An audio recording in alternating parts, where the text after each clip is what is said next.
A pergunta que vem é: como é que eu sei, como é que eu reconheço alguém que tem legitimidade? Em quem eu posso confiar? Como eu posso me fiar? Isto sempre é muito complicado, porque a gente fica imaginariamente achando que existe alguém que tem a palavra final sobre um tema, ou um que sabe. Nós temos um grupo de pessoas em quem nós podemos confiar. Geralmente é assim que um saber se transmite. Depois veio a universidade, veio a academia, aí começaram a colocar porcaria para dentro para dar aula. Mas isso aí é uma outra coisa, isso é um problema da instituição. Ainda assim, você pode encontrar nas instituições de ensino, você encontra o cara que você sente que é de fato alguém que transmite aquilo, que divide, que passa, e o falastrão. Você tem ali o empregado, o cara que está lá pendurado e não entrega nem 10% do que faz cara de entregar.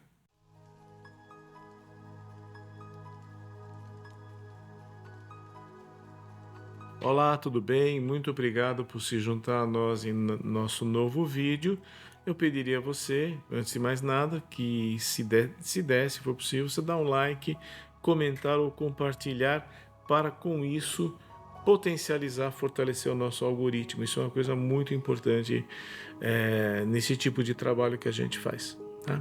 Então, muito obrigado aí pela sua presença, muito obrigado pela sua participação. Isso ajuda muito a melhora, né, e o aprimoramento do nosso canal. Hoje nós vamos falar um pouquinho sobre uma consequência muito comum que nós temos da proliferação da ideia do mindfulness. Né? Mindfulness ou atenção plena, que foi desenvolvido como uma técnica, como uma prática acoplada à saúde. Essa foi a grande novidade que nós tivemos nos últimos anos, nas últimas décadas, e recentemente tivemos um boom do mindfulness que deu uma arrefecida, deu uma resfriadinha com o advento da pandemia por coronavírus 19. Né? Mas o fato é que nós temos aí um novo dado cultural, por assim dizer, que é a possibilidade do mindfulness. E é preciso dizer que muito se tem falado sobre mindfulness. Muito se tem divulgado, e quanto mais você divulga, maiores as chances de confusão. Né? Então, você tem vários programas, você pode ser instrutor de algum desses programas de 8 semanas, você pode ser alguém que forma instrutores de um determinado programa, né? Que aí você que trabalha com isso vai perceber isso com mais clareza ainda. Nós temos no nosso meio pessoas que até pouco tempo atrás trabalhavam com coaching, com programação neurolinguística, com outros adventos e começaram a dar seu pitaco dentro do mindfulness. A pergunta que vem é: como é que eu sei, como é que eu reconheço alguém que tem legitimidade, alguém que tem possibilidade, em quem eu posso confiar? Como eu posso me fiar? Isto sempre é muito complicado, porque a gente fica imaginariamente achando que existe alguém que tem a palavra final sobre um tema, ou um que sabe. Né? Então isto, né, essa é uma ficção que a gente tem, né? Mas o um que sabe, na verdade, vai se constituir de um grupo de pessoas sérias. Nós temos um grupo de pessoas em quem nós podemos confiar. Geralmente é assim que um saber se transmite. É assim que você aprende um ofício, é assim que você estuda, a partir de um que já faz aquilo e em quem você confia. Ele professa aquela atividade, ele é um profissional e você se fia, você confia na qualidade do que ele faz. Esse é o espírito original. Depois veio a universidade, veio a academia, aí começaram a colocar porcaria para dentro para dar aula. Mas isso aí é uma outra coisa, isso é um problema da instituição. Ainda assim, você pode encontrar nas instituições de ensino, você encontra o cara que você sente que é de fato alguém que transmite aquilo, que divide, que passa, e o falastrão, né? Você tem ali o empregado, o cara que está lá pendurado e não entrega nem 10% do que faz cara de entregar. Bom, Mas aí voltando então ao Mindfulness, como o Mindfulness não é um campo de saber estabelecido dentro da universidade, ele nasceu na universidade, mas ele está, então nós estamos aqui, isso aqui não é uma universidade, estamos falando do Mindfulness e falando com seriedade. O ponto, o que vai nos nortear, em quem que eu posso me fiar para poder ter uma formação, em quem eu posso confiar para ter basicamente preceitos básicos da coisa e que realmente alavancam a coisa para frente. Não ficam eternizando cursos, né? Aonde estão essas pessoas? E eu diria para vocês o seguinte: para esta pergunta, afinal de contas, em quem que eu posso confiar? O ponto mais importante é um ponto que eu cito aqui no meu livro, que chama-se o efeito verdade, né? Que não é o efeito de verdade, como oposto de um efeito de mentira, não é um efeito da verdade, olha, produziu em mim um efeito, não, é o efeito verdade, é a verdade como o resultado do contato. Quando eu sinto que algo verdadeiro está sendo transmitido, é quando eu sinto que algo verdadeiro está ocorrendo. Nós vamos ver que essa é a base da inspiração. E talvez a inspiração seja a forma mais eficaz de transmissão de uma experiência. Não é a persuasão, não é a eloquência do que eu falo, não é o gnosis, né? Nós falamos também no livro aqui a diferença entre o gnosis e o nous. O nous aqui a gente não vai entender no sentido de uma alma. O nous aqui a gente vai entender no sentido de sabedoria, de um atributo da qualidade que eu estabeleço comigo mesmo, da relação que eu estabeleço comigo mesmo. Gnosis já é conhecimento. Gnosis eu posso tê-lo de fenômenos que eu nunca presenciei. Então, por exemplo, eu sei que a Torre Eiffel é alta. Eu nunca tive ocasião de conhecê-la pessoalmente, eu nunca estive nela. Mas eu vejo pelas fotos que ela é alta, eu sei que ela é alta. Eu sei que a Segunda Guerra Mundial começou com a Alemanha invadindo a Polônia. Eu não tenho a menor ideia experiencial de nada ali. Então eu não tenho gnosis, eu não tenho nous nenhum. Eu tenho um gnosis. O saber acumulado universitário é uma forma de gnosis. Eu faço uma distinção bastante ampla disso nesse livro, mas o efeito verdade, ele surge não quando eu tento convencer alguém do que eu falo, mas é quando as pessoas podem perceber em mim suficiente honestidade. Eu estou falando de algo que eu experienciei, não é algo que eu acho que é bonitinho. Então, eu posso fazer uma carinha de piedoso do Mindfulness, eu posso fazer mãozinha de monge, eu posso fazer não sendo monge, não sendo místico, e faço aquela posição para tentar vender uma imagem.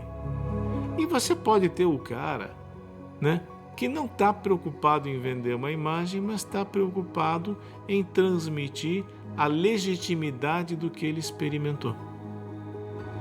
Esse seria o efeito verdade, Aí surge uma coisa, que é uma questão que, por exemplo, os psicanalistas franceses, especialmente o Jacques Lacan, que era amante, da antinomia, que era amante da perplexidade, Ele fala assim: olha, eu não falo a verdade, eu não digo a verdade, eu não a digo totalmente porque ela é impossível de ser dita. Ele faz um jogo ali de palavras onde ele está dizendo o seguinte: óbvio que não é verdade fática. A verdade fática é enunciável, sim. Não há dúvida disso. Você vê chefes de Estado vão falar em números, falam em bobagem, falam 700 milhões de brasileiros, 300 milhões de brasileiros, 178 milhões.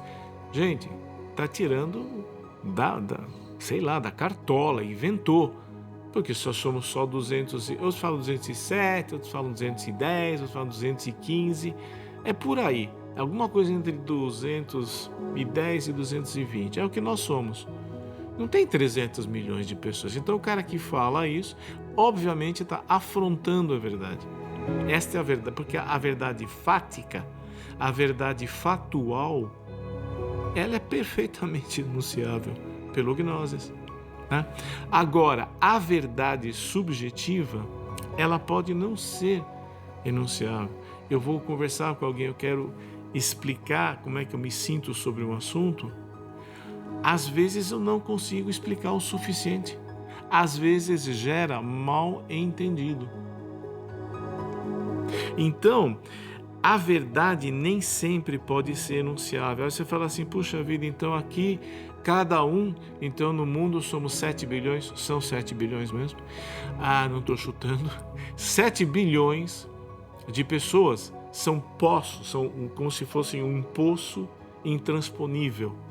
Todos nós estamos vivendo numa espécie de uma solidão irreparável. Não. E por que eu digo que não? Digo que não pelo seguinte, porque a verdade não pode ser enunciada, enunciável, pode não ser. E essa era a preocupação dos analistas, porque os analistas privilegiam a palavra falada, como devem privilegiar mesmo, faz parte do processo.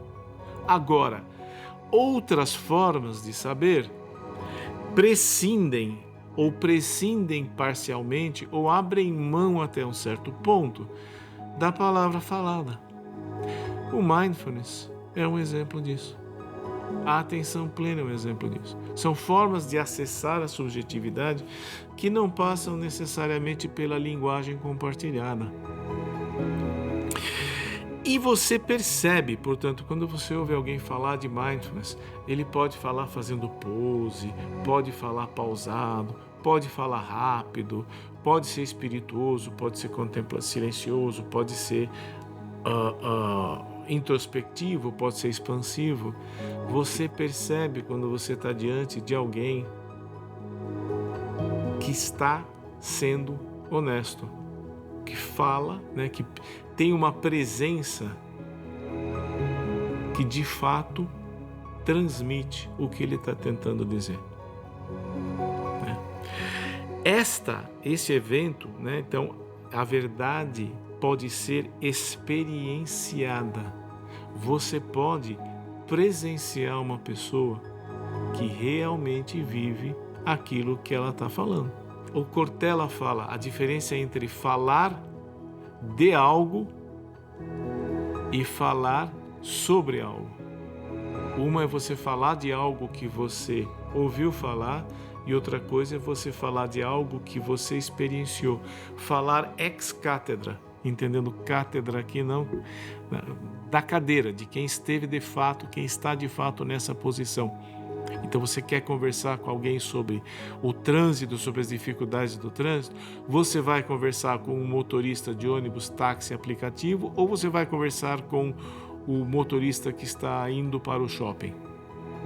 É óbvio que esse daí é ex-cátedra, porque ele tem o trânsito como o ganha-pão, o prato de todo o dia dele. O outro motorista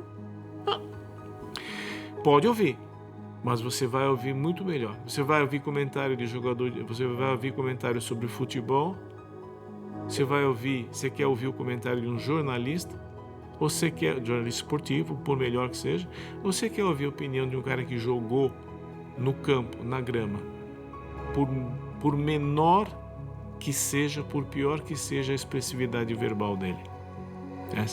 Você quer ouvir algo que vem ex cátedra. Eu dou um exemplo disso. Quando você estiver escutando alguém, o tempo inteiro você filtra, eu filtro o que a pessoa está falando. E veja se isso bate com o que você tem experimentado, com o que você tem visto na sua vida, na sua experiência, no manejo das suas emoções e dos seus objetivos. Por exemplo, andar. Você consegue, pelo jeito da pessoa andar, muitas vezes você consegue perceber essa pessoa faz exercício, essa pessoa caminha bastante, essa pessoa é sedentária.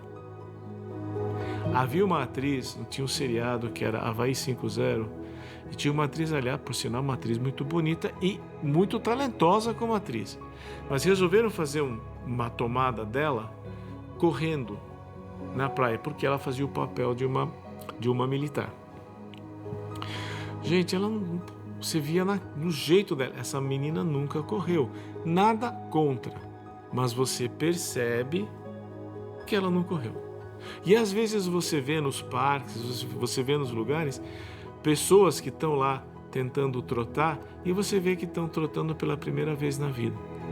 Ao passo que você olha outras pessoas e você vê pessoas que parece que o molejo do corpo já entrou na vibe. Você percebe uma naturalidade. Não tem nada a ver com ter perna comprida, perna curta, ser magro, ser gordo.